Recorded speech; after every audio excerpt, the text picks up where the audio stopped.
एबे देखंतु पीएम किसान योजना को नहीं बहुत बड़ा गोटे अपडेट आसी।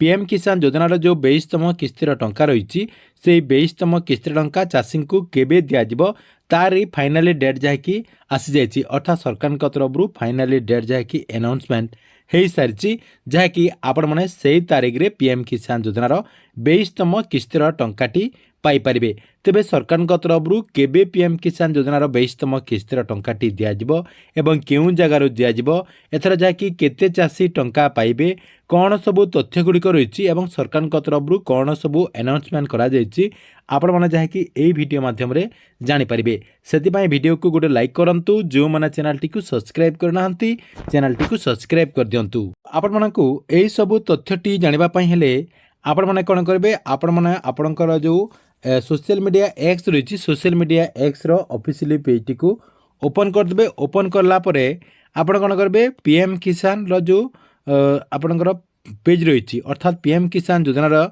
जो ऑफिशियली पेज रही से ऑफिशियली पेज टी ओपन कर देबे। देखंतु एमिति आपणकर लोगोटी जहाँकि शो करुच्ची, आपण जहाँकि एई पेज टी को ओपन करेंगे।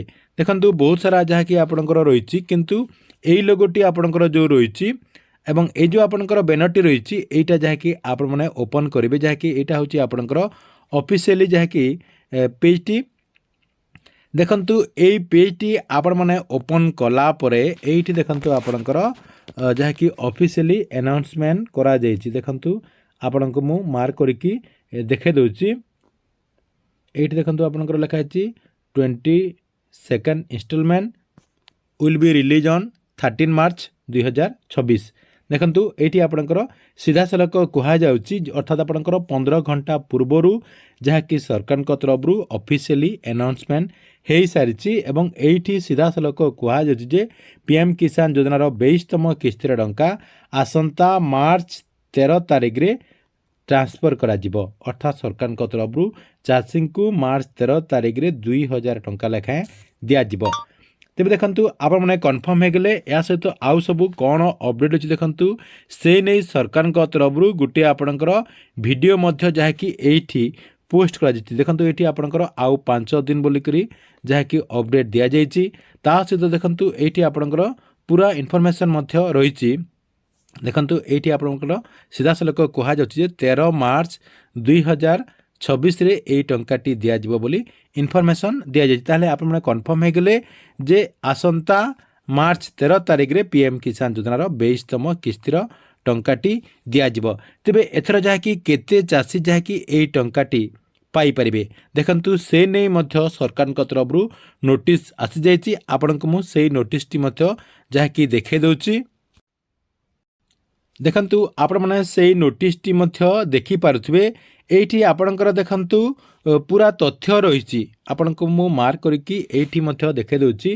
देखंतु आपणकर 2 नंबर लाइन रे लेखा हिची आपणकर 22nd इंस्टॉलमेंट पीएम किसान इलिजिबल आपणकर इलिजिबल बेनिफिशियरी ऑन 13 मार्च 2026 आपणकर 5 PM गुवाहाटी आसाम रु ड्यूरिंग द आपणकर ए जो टंका रही ए टंकाटी ट्रांसफर करा जिवो बोली मध्य एठी आपणकर अपडेट होईची।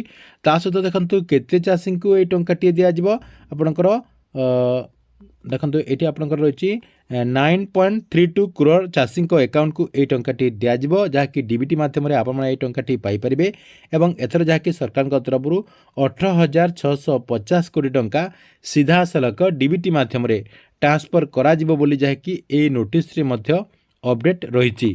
तेबे आपण माने कन्फर्म हो गले जे आसंता मार्च 13 तारीख रे आपणकर संध्या 5टारे माननीय प्रधानमंत्री नरेंद्र मोदी गुवाहाटी रु ए टंकाटी ट्रांसफर करिबे।